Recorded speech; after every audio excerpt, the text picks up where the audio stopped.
প্ৰিয় দৰ্শক, আজি মই আপোনালোকক এটা গুৰুত্বপূৰ্ণ কথা ক'বলৈ ওলাইছোঁ। এইকেইদিন আচলতে হোৱাটছএপত আপোনালোকে এটা মেছেজ নিশ্চয় পাইছে যে এটা বলৰ ছবি আপোনাক হয়তো বহুতেই পঠাইছে, কিবা গ্ৰুপতো আপুনি পাইছে যে এটা বলৰ ছবি কোনোবাই পঠাইছে আৰু আপোনাক কৈছে যে এই ছবিটোত টাচ নকৰিব, কাৰণ ইয়াত টাচ বা ক্লিক কৰিলে আপোনাৰ মোবাইলটো হেং হৈ যাব পাৰে।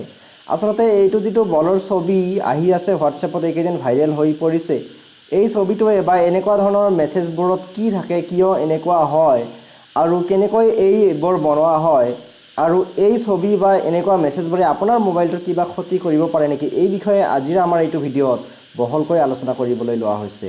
নমস্কাৰ দৰ্শকসকল, বংকিম চন্দ্ৰ বৰ্মন আছোঁ আপোনালোকৰ লগত। তেন্তে দেৰি নকৰি বলক আৰম্ভ কৰোঁ। আচলতে এইটো এটা মেছেজ আছে যিটো যদিও দেখাত এটা বলৰ ছবি, এইটো আচলতে এটা মেছেজ। ইয়াতে বহুতো হাজাৰ হাজাৰ আখৰ এনকোড কৰা আছে। এটা এপছ আছে মোবাইলৰ, আপুনি প্লে ষ্ট'ৰতে পাব। আপুনি গুগলৰ প্লে ষ্ট'ৰত যদি যায়, প্লে ষ্ট'ৰত যাই চাৰ্চ কৰিব ASCII টেক্সট এনকোডাৰ বুলি চাৰ্চ কৰিব। চাৰ্চ কৰিলে এটা এপ আহিব। ইয়াৰ জৰিয়তে আচলতে আপুনিও এনেকুৱা ধৰণৰ এপ বনাব পাৰিব। এই বিষয়ে আপুনি ইউটিউবত বেলেগ হয়তো ভিডিঅ' পাই যাব পাৰে, আপুনি চাৰ্চ কৰিলে পাব। আচলতে এনেকুৱা টেক্সট লিখি এইটো এপৰ দ্বাৰা আচলতে কি কৰে, যিটো টেক্সট লিখাবোৰ এনকোড কৰা হয়, এটা বলৰ ছবিলৈ ৰূপান্তৰিত কৰা হৈছে বা বেলেগ ছবিলৈ ৰূপান্তৰিত কৰি হাজাৰ হাজাৰ টেক্সট লিখি এটা সামান্য বলৰ ছবি বা বেলেগ ছবিলৈ ৰূপান্তৰিত কৰি হোৱাটছএপত শ্বেয়াৰ কৰা হৈছে। আৰু এনেকৈ এজনে এই মেছেজটো যদি ক্লিক কৰাৰ পিছত তেওঁৰ মোবাইলটো কিছু সময়ৰ কাৰণে হেং হৈ যায়, কাম নকৰা হৈ যায়, আৰু কিছু সময়ৰ পিছত তেওঁৰ হোৱাটছএপটো কাম নকৰা হৈ যায়। এটা মেছেজ আহে স্ক্ৰীনত যে আপুনিও নিশ্চয় লক্ষ্য কৰিছে যে হোৱাটছএপ ইজ নট ৰেছপণ্ডিং বুলি আহে, এইটো ক্ল'জ কৰিব লাগে। এইটো আচলতে কিয় হয়, ইয়াত যিহেতু হাজাৰ হাজাৰ আখৰ বা সংখ্যা থাকে, যদিও আমি দেখা নাপাওঁ যদিও, সেইকাৰণে কি হয়, এই মেছেজটো পঢ়িবলৈ হোৱাটছএপক বহুতো সময় লাগে আৰু হোৱাটছএপে কাম নকৰা হৈ যায়।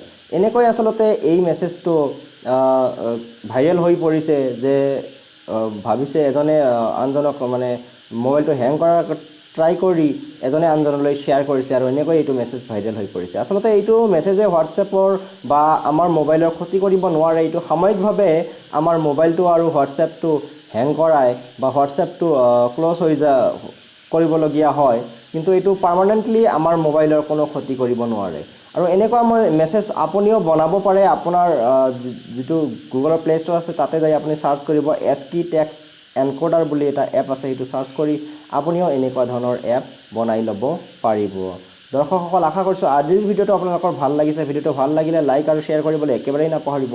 আৰু আপুনি যদি আমাৰ ভিডিঅ'টো আজি প্ৰথম চাই আছে আৰু এতিয়ালৈ আমাৰ চেনেলটো ছাবস্ক্ৰাইব কৰা নাই, তেনেহ'লে ভিডিঅ'টোৰ তলতে ৰঙা ছাবস্ক্ৰাইব বুলি লিখা আছে, তাতে ক্লিক কৰি আমাৰ চেনেলটো ছাবস্ক্ৰাইব কৰিব।